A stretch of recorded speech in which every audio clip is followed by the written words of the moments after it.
Hey, I'm Brian Stelter, and it's time for Reliable Sources. This is our weekly look at the story behind the story of how the media really works and how the news gets made. Right now, the news media working overtime to find out what really happened in that pivotal meeting between Presidents Trump and Putin. One big question hovering over all of it is, who should we believe? The Russians shared their account on camera. First, the foreign minister holding a press briefing. Then, Vladimir Putin held a press conference at the conclusion of the G20 summit. But we have to go back on camera now because we have no pictures to show you of Trump's press conference because he did not hold a press conference. And Secretary of State Rex Tillerson only held an off-camera, audio-only briefing. Instead, Trump tweeted about the meeting, saying this just a few hours ago: "I strongly pressed President Putin twice about Russian meddling in our election. He vehemently denied it." Then Trump said it's time to move on. In a flurry of tweets here, he said maybe it's even time to partner with Putin on a cybersecurity unit. Now, is this a case of keeping your friends close and your enemies closer? Perhaps, but it's being ridiculed by both Democrats and some prominent Republicans right now. Trump also tweeted that sanctions were not discussed at my meeting with President Putin. Now, this contradicts his Secretary of State. Rex Tillerson told reporters after the meeting at that off-camera briefing that Trump did bring up the congressional push for more sanctions. So as we look at all this, confusion is the word of the day. It's hard to know who or what to believe about this meeting.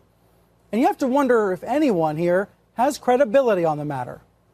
But just taking Trump at his own words and his own tweets, he's been harder on Megyn Kelly than he's been on Vladimir Putin. Joining me now, John Avlon, a CNN political analyst, editor-in-chief of the Daily Beast. In Washington, Lynn Sweet, a columnist and Washington bureau chief of the Chicago Sun-Times. And also in D.C., John Gizzi, chief political columnist and White House correspondent for Newsmax. Thank you, everybody, for being here. John Avlon, first to you. Who, if anybody, benefits from the kind of confusion that I'm describing, this kind of uncertainty about what actually happened in the meeting? Not the American people, not the historical record. There's a question of whether Donald Trump intentionally sows seeds of doubt and confusion strategically.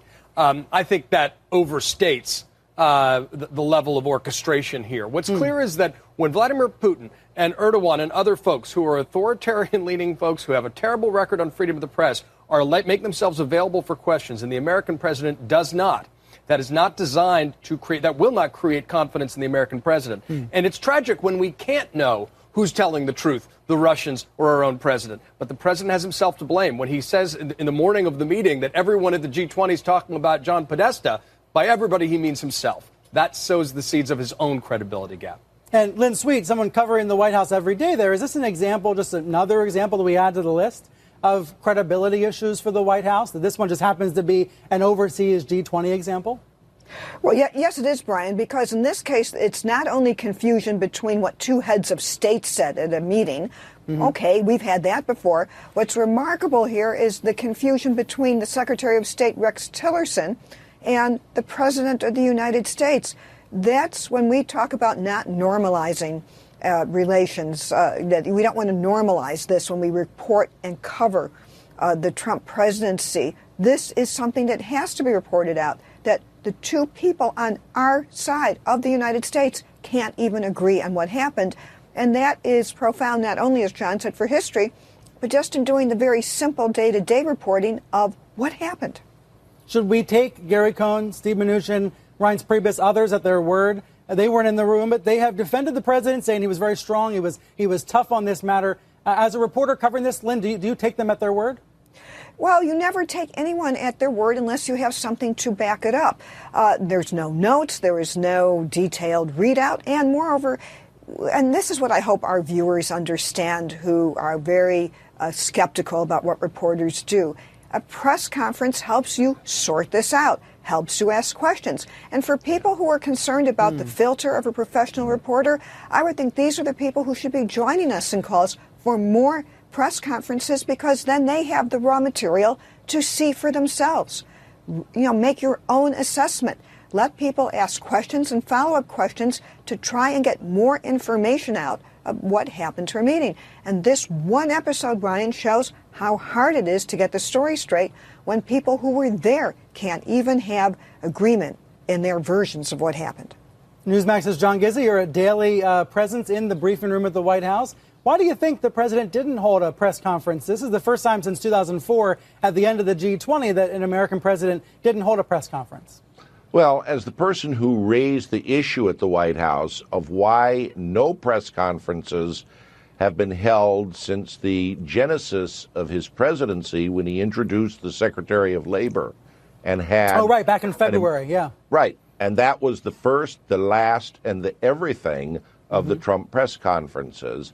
I do believe that he should have had a news conference at the end of the summit and certainly should have at least a second press conference by now with those of us like Lynn who cover him. He has now gone the longest of any president without more than one news conference since the present format was established by Franklin Roosevelt and his press secretary, Steve Early, in 1933. I did not know that. Where's that stat from? Pardon me? Where's that statistic from? I didn't know that. That statistic is well known because if you read any account of presidents at that time, there is usually a press conference in the first week.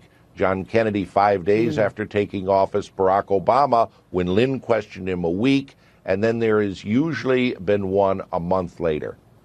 To the other John Evelyn, what do you think the motivation is here for avoiding press conferences or non-Fox interviews for that matter? Lester Holt on NBC in the middle of May was the last non-Fox interviewer to have a chance to speak with the president in that format. Is it because the president's trying to avoid all the thorny Russia-related questions? It's clearly a discomfort with transparency and an institutional discomfort with what the president might say.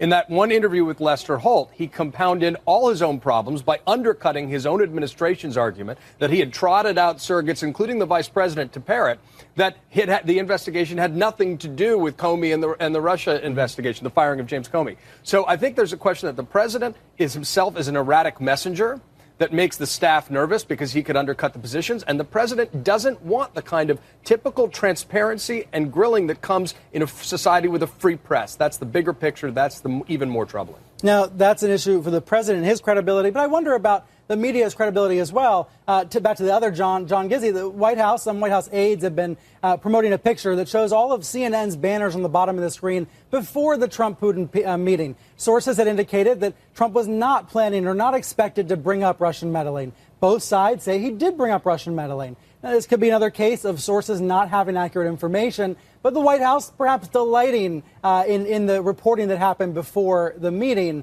Is this a press credibility issue? Is this an anonymous source credibility issue? Well, I think it's a conflict between sources. And, Brian, I will say for sure, I can't answer your question, but I guarantee it's going to be raised at the White House when either Sean Spicer or his deputy Sarah Sanders meets the press next week, because we do not have a consistent answer. We have conflicting answers. And my colleagues and I will try to straighten it out, I assure you. The camera, we've talked before about off-camera versus on-camera briefings. Seems like the new normal now is only one or two on-camera televised briefings a week. Do you have any sense, John Gizzi, of whether that's going to change? Yeah, I will predict here and now, Brian, on reliable sources, that within a month it will change back to televised daily briefings. And all right, noting the date here, July 9th. Why is that? I'm going to tell you why. This is a president who likes ratings. And here's a factoid for you. After going for a long period of off-camera, there was a day when cabinet secretaries came on with Sarah Sanders. Rick Perry one day, and then Mr. Mnuchin, the Treasury Secretary, and Gary Cohn on another day. And on each of those days, the camera went on, the ratings went up, and guess what? Networks beside C-SPAN and Fox began to cover and interrupt live. You don't get that kind of coverage in normal circumstances, and I would say if the administration wants its voice heard, it would be wise to go back to on-camera every day. Lynn, back to you. Last word on this topic. What should viewers know about access right now at the White House? Press access for you and your colleagues. You have access, if you mean by just getting physically into the West Wing briefing area, you could get in. If you talk about access to different press people, to people who do policy briefings, you don't have it because they don't do these kinds of briefings in the multiplicity that other administrations did. They do some phone briefings.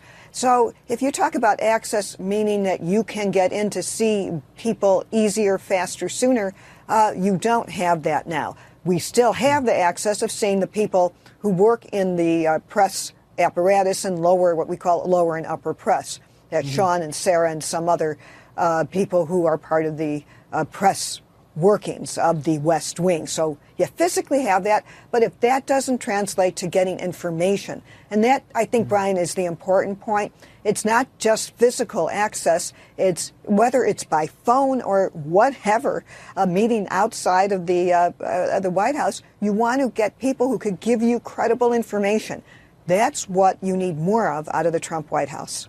And we did ask White House spokesman to come on the program today, and they declined. Sweet, Gizzy, thanks for being here. Avalon, stick around. Coming up later this hour, harassment, threats against journalists. Is it affecting how the news gets reported? Plus, the Fox effect in the heartland. An Iowa radio director standing by with an important message for the rest of the country. And up next here, a Democratic congressman talking about the Russia coverage, about the investigations in the House and the Senate, what's going on and what's not going on. An interview you've got to hear right after the break. Heyo! Trey Kirby here from the Starters, and I'll be joined by Skeets, Tass, and Lee in Las Vegas for NBA Las Vegas Summer League live on NBA TV, July 7th through 11th. After that night's final game, we'll talk to some of the top rookies in the 2017 draft class, and more than likely, we're going to give them a cake. What are they going to do with that cake? Only way to find out is by watching. This weekend, new developments in the Russia investigations, even as President Trump says it's all over. Here's the New York Times with a big scoop on Saturday, saying that Trump's eldest son, Donald Jr., met with a Russian lawyer linked to the Kremlin just weeks after his father clinched the GOP nomination. That was in June last year. Now, this New York Times report's the first time we've seen reports of Don Jr. being in such a meeting. This story was sourced to confidential government documents obtained and seen by the New York Times. And of course, this story comes on the heels of the handshake seen and heard all around the world. That's about the only thing speaking volumes about this 2-hour meeting between the Russian and American presidents. As we were talking about before, Trump didn't hold a press conference at the end of the G20, so his only comments have come via Twitter. This is the second foreign trip in 2 months where the U.S. president has not held a press conference. It's one example of many of a relative lack of transparency. So what really happened in the meeting, and can the press hold a crucial role in keeping a spotlight on it? Joining me now, Congressman Eric Swalwell, Democrat of California, who's a ranking member of the House Subcommittee on the CIA. Congressman, great to see you. Yeah, thanks for having me on. I think we know what President Trump and his allies think about these stories, this drip, drip, drip of stories involving meetings. What do you think? I think we are seeing an unprecedented amount of contacts, personal, political, and financial, that Trump, his family, his team, his businesses had with Russia prior to the election. That's not illegal. However, the fact that Russia was interfering in our campaign warrants us probing whether this was a convergence or just a bunch of coincidences. The other pattern that we see is that all of these contacts are undisclosed, and only once the media have brought them to light are they acknowledged. And what is your take on the press's role here? We've seen a lot of criticism of the press by the president and his allies, saying that this Russia story is dramatically overcovered. He would, I think, say obsessed. I suspect you disagree. I disagree. It's critically important that the press shine a light on what these contacts were. Again, we're not talking about contacts with the Brits or the Australians or the Mexicans. These are contacts with a country that has not been our friend, and so it does deserve scrutiny. But also, be fair, and if these contacts were just coincidences, the president deserves to be cleared. But so far, every time they're confronted with them, they just say it's fake news. Yesterday, the president's son tweeted out a video of a pilot shooting down a CNN plane, which seems to follow the trend of trying to distract every time a story comes close to the family around Russia. Oh, you think that's what he was doing, trying to distract? It's a pattern that we see. This was a week after the president's original anti-CNN video. There's been hundreds of these anti-CNN memes, but I did think it was notable to see one of his sons sharing this stuff, given how CNN said last week this encourages violence against reporters. That's right. And what bothers me This is the video, by the way. This is the meme that Donald Trump Jr. shared on Twitter. We don't want a permissive environment where people feel like it's okay, to attack the press just because they are members of the press. And I'm afraid that that's what we're starting to see. I wonder how you view your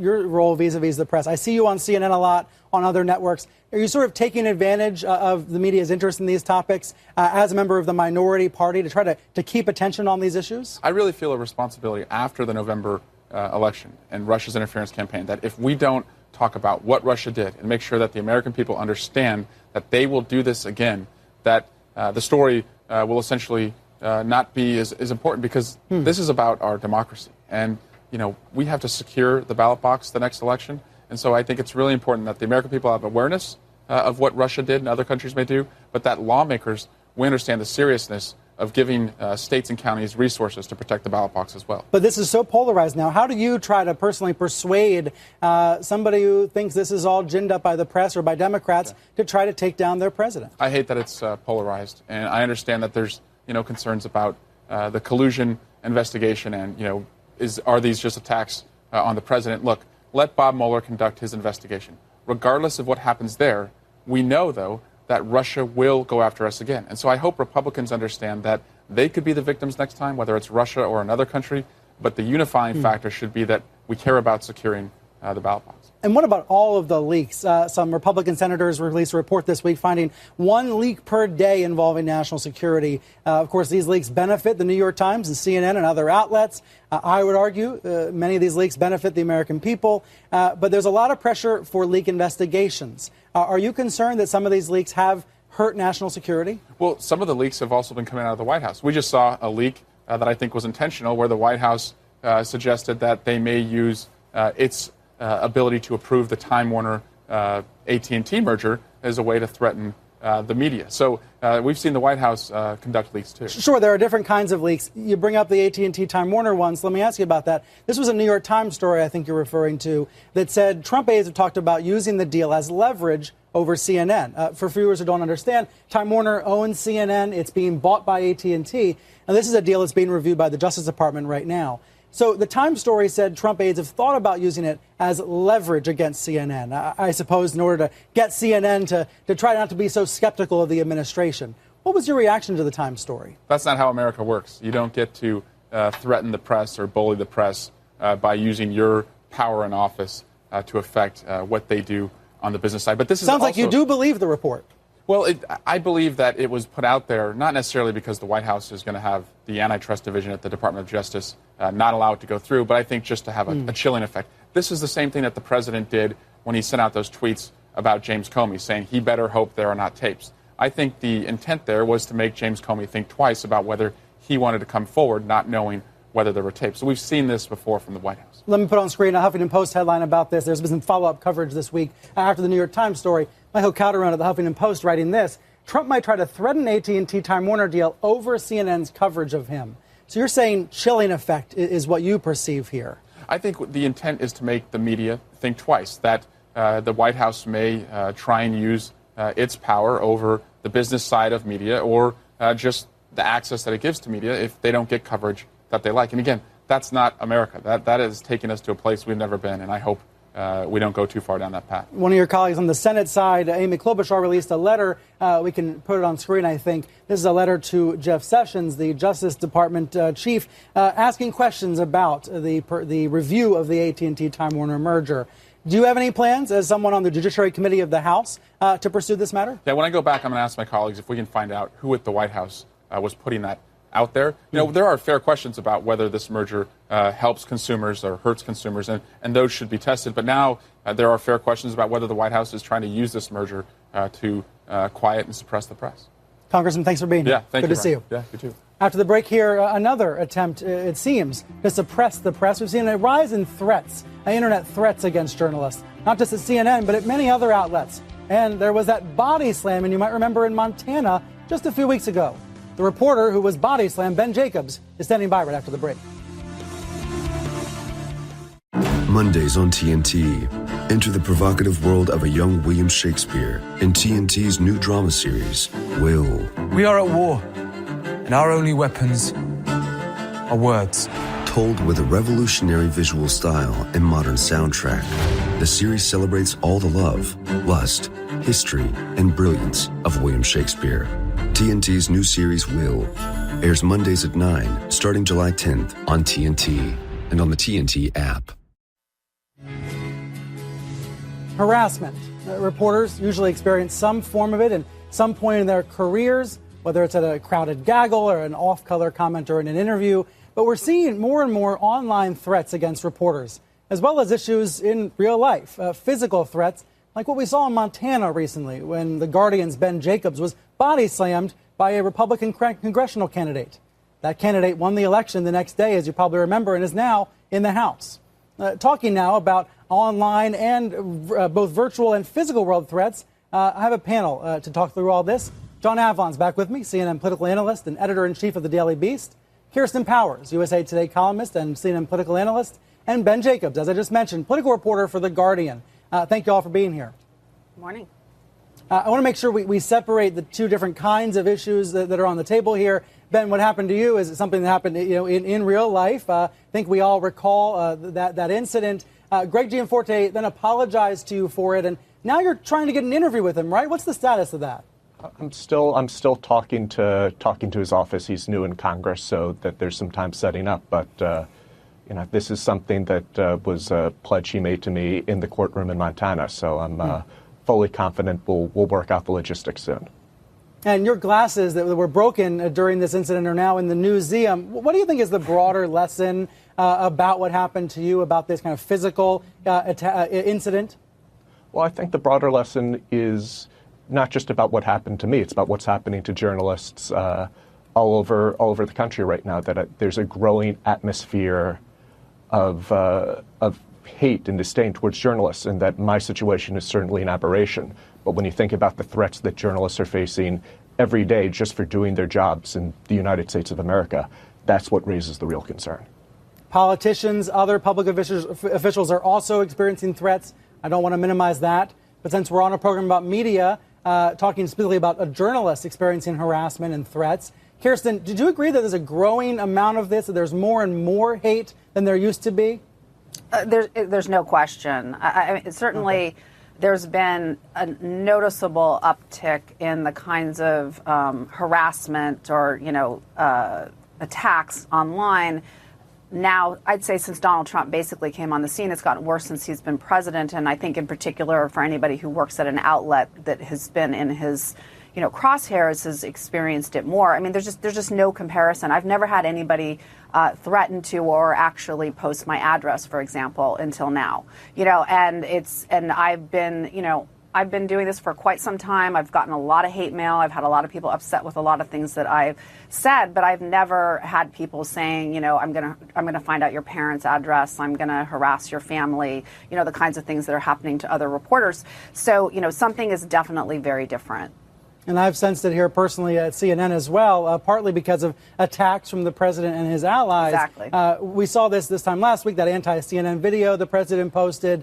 Then as a result, CNN dug into where it came from. A version of the video was first shared on Reddit days earlier. Andrew Kaczynski of K-File was able to find the identity of the person, the anonymous user who first posted a version of that video. There was a CNN story saying that we weren't going to share his identity, we weren't going to share his name, partly out of concern he was going to get threats, but that CNN reserved the right to change that stance in the future and go ahead and identify him.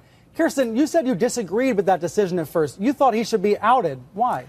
Well, I thought, except for the safety aspect, certainly if you want to protect somebody's safety, and I understand that, and so I said ultimately CNN did make the right decision.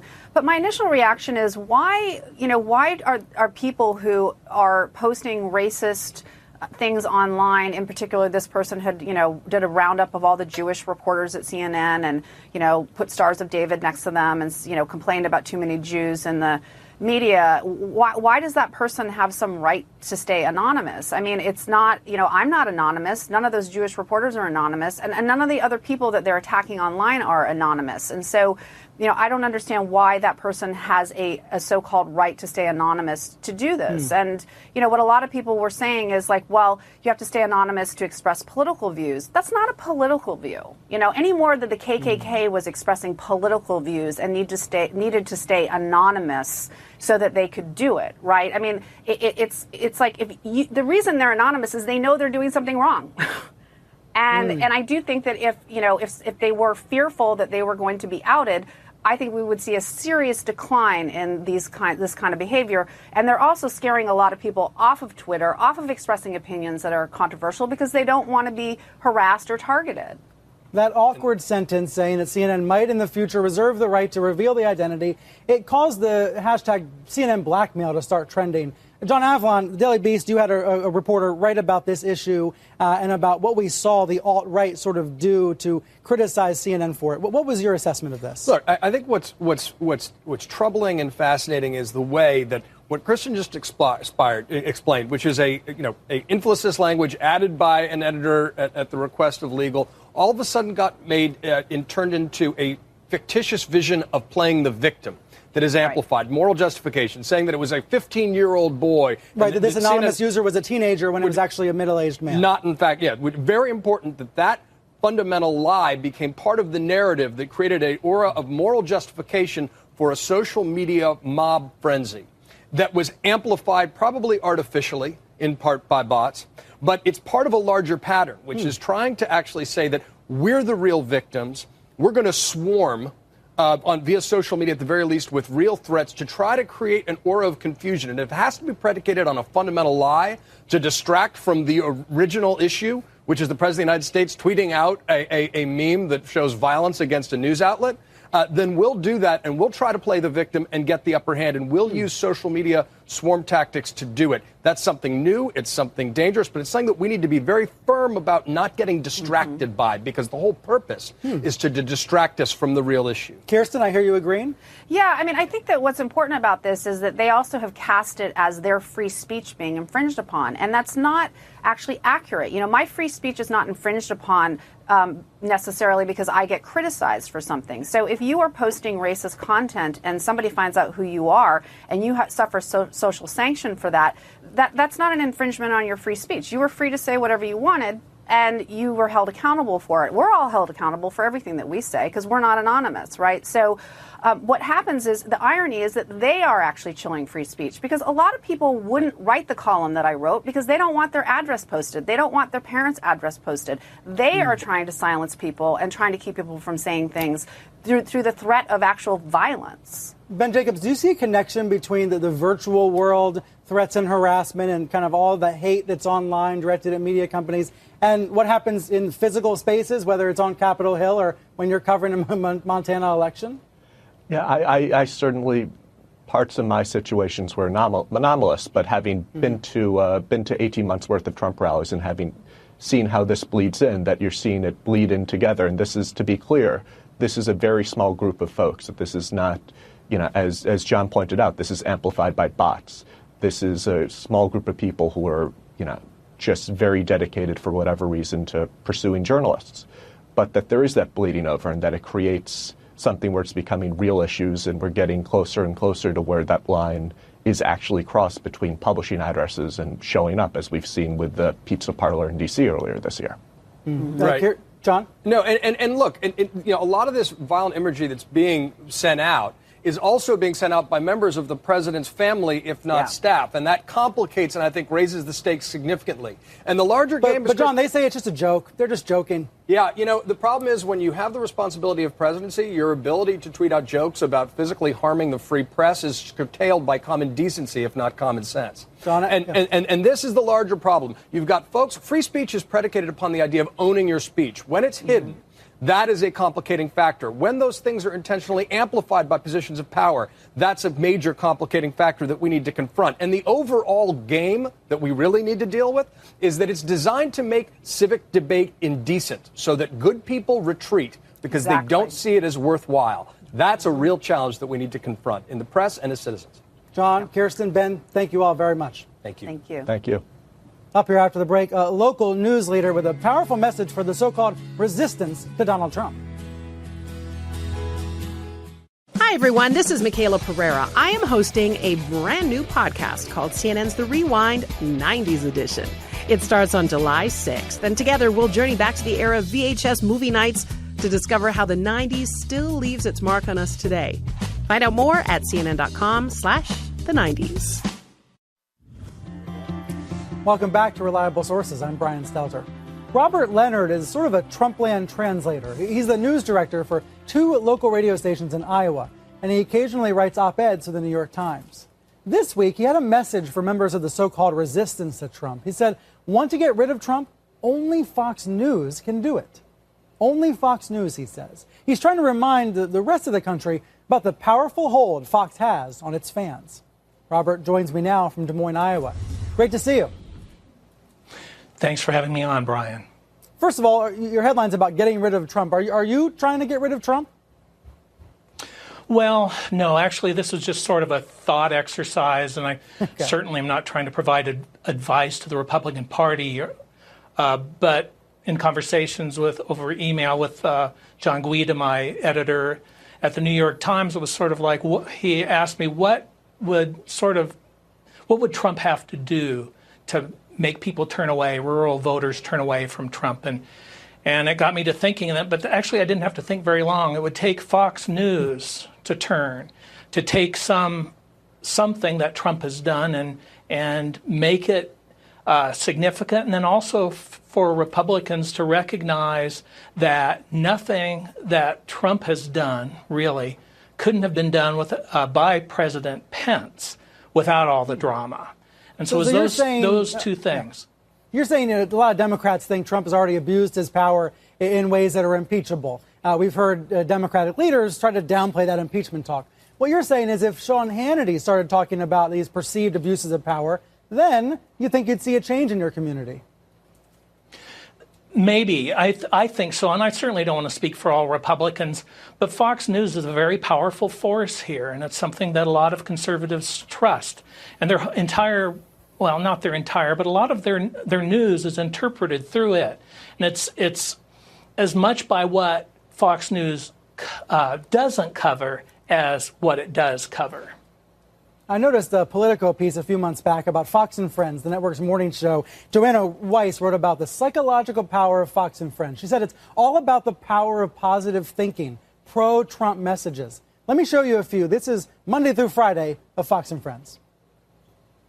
The stock market loves that this man is president. ISIS is on the run. Jobs are being produced. All the piece of legislation he signed, all the good he has done to help steel workers and coal miners and aluminum workers. There's no better negotiator in the world than my father. I thought the speech was historic yesterday. I think, in fact, that the administration ought to bring it up again and again. Trump's family, aides, and friends praising him, showering him with praise, emphasizing the positive news right now. So you're saying the network downplays negative news about Trump so much that it doesn't get through to folks in your community? Well, let me give you an example. Just this morning, the first thing I do every morning is I look through a bunch of news sites, read papers, look at what the different channels have to offer. And there was a general trend that everybody was talking about the G20 summit, and also, a lot of it about Trump failures and gaffes, et cetera. Fox News had nothing. It's like the G20 summit didn't exist. It just wrapped up. There was one little small thing on Putin saying he'd had a good conversation with Trump, but it's like the G20 didn't exist to people that were at least looking at the website. And I didn't watch any of the programming this morning. I presume they had something on it, but yeah, I'm searching the website right now looking for G20. I see something about the protests, the violent protests of the G20. I see a positive headline about Trump and Putin. And I noticed on air this morning on Fox and Friends, it was all about the president showing strength at the G20. A lot of the rest of the coverage on other outlets has been about the president retreating from the world and how this was more like a G19. Right, and it's all positive. And you know what? We're all in our different news bubbles. We tune to what we want to tune to, and then it reinforces how we feel about the world. And the Fox News viewers I'm as guilty as they are. I try to look at a lot of different news sources, but there's confirmation bias, and I just think the point is that we need a lot of different news organizations working out there, putting out diverse opinions. Robert Leonard, thanks so much for being here. Thank you, sir. Up next, my essay about the threats we were describing against journalists, media critics who aren't trying to make journalism better, they're trying to eliminate it. We'll be right back. Now you can stream critically acclaimed films and cult favourites from the world's greatest film libraries with Filmstruck. Now available on Roku, Filmstruck is the streaming service for fans of great cinema and is the exclusive streaming home for the Criterion Collection. Filmstruck brings you a wealth of independent and foreign titles updated weekly, along with original bonus material and expert commentary. And did I mention it's now available on Roku? Start your free 14-day trial today at filmstruck.com. The solution to poor journalism is more journalism. But some people want less of it or none of it. They want to stamp out journalism altogether. Now, do you think I'm exaggerating? I don't think I am. We need to see this for what it is and describe it clearly. There's a big difference between well-meaning people who are skeptical of the press, I count myself among them, and then those people who want to tear down the press, who don't want it to exist. Those anti-journalism voices are getting louder these days, partly because they're being amplified by some pretty powerful politicians. Amid so many shouts of fake news, media companies producing real news need to speak loudly. Here's how I see it. Skepticism is healthy. Constructive criticism makes newsrooms better. We need it. This is a pro-journalism point of view. When I make a mistake or I don't challenge a guest enough or I cut somebody off, your emails, I get them, and they help me improve. But it's not constructive. It's not pro-journalism to promote resentment and hatred of journalists. It's not pro-journalism to say what the Republican governor of Maine said the other day. I just love to sit in my office and make up wasted so they'll write these stupid stories. I mean, they are just so stupid, it's awful. I'm sorry, but I tell you, the sooner the print press goes away, the better society will be. That is an anti-journalism mentality. It's not new, but it's getting worse now. Remember when President Trump called the media the enemy of the people? When politicians disparage real news as fake, or when they root for the death of newspapers, or when they call reporters names, or when they claim we make up stories and sources, they're not trying to improve journalism. They're trying to get rid of it. And they're giving cover to extremists who go even further. Smears, lies, death threats against journalists, equating reporters to ISIS terrorists. You've probably seen this stuff on your Facebook feed. These anti-journalism tactics are not aimed at eradicating bias or improving news coverage or even creating alternative sources. These attacks are about eliminating news coverage. I'm sorry to say, these people, these trolls, they're media illiterate. They don't really know how newsrooms work. And that's all the more reason why newsrooms and media companies need to take media literacy seriously. Constructive criticism, holding us accountable when we screw up, we need that. But at the same time, newsroom bosses and media company owners need to mount a defense of the work that journalists do day in, day out. Because right now, these anti-journalism voices are insidious. They're wrong, but they're getting louder. That's my personal view. Others may disagree. This week, several prominent media critics said the press needs to stop obsessing over President Trump's anti-media attacks. Kyle Pope, the editor and publisher of the Columbia Journalism Review, said the media's response, quote, has become counterproductive. And Kyle is here with me now. Kyle, I think these anti-media attacks then give cover to these extremists who promote hate online. I think they're a big deal, a really big story. But you think we're probably spending too much time covering them? I think they're a big story, too. But I think we need to think about, what are we, 6 months in now in this administration? The president has probably tweeted 100 times that CNN is fake, the New York Times is failing, the Washington Post makes up things. None of that is true, but he keeps saying it. So if he says it the 101st time, do we keep giving it the same amount of airplay? I think that it's time for us to think about recalibrating how we think about this. And, I mean, the goal for all of us is to think about how can we reach people with this critical message that there is a real threat to journalism being waged here. This is a real thing. You had Ben Jacobs on that was a real thing that happened to him. And these threats are real. But I'm not sure that the response is getting that message across effectively. I mean, the one thing I've learned in journalism is that it's not about us.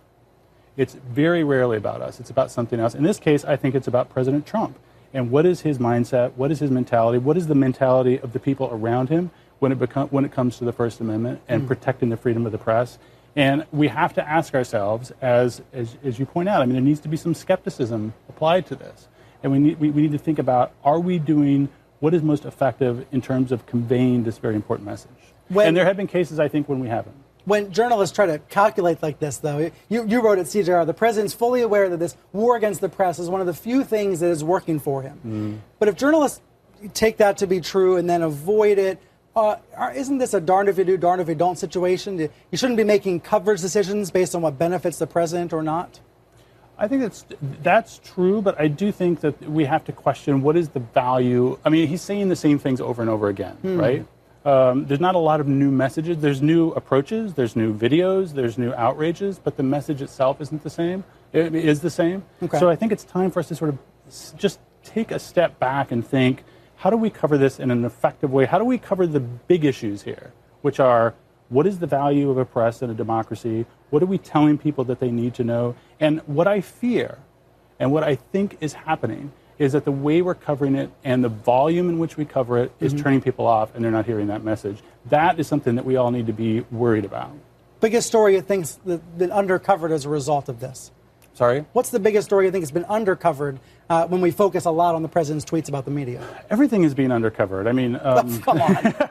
I mean, the EPA is being dismantled. The federal bureaucracy is being entirely remade. There is a lot of threats against the media at the state and local level. I was fascinated by the conversation you had with the guy from Iowa. I mean, this is happening in a real way all across the country. I just think, I mean, what I'm not saying is that the attacks on the press aren't a story. I'm saying that every presidential tweet need not be a story at the volume that we're giving it. Not the lead story, not the page one story. Not the story over and over and over again. Kyle, thanks for being here. Thank you. Great to see you. You can read the full column on CHR.org. And while you're online, wait, what was it? CJR. What did I say? CJR. CJR.org. And while you're online, sign up for our nightly newsletter at reliablesources.com. All the day's media news in your inbox every night, reliablesources.com. Thanks for tuning in, and we'll see you right back here this time next week.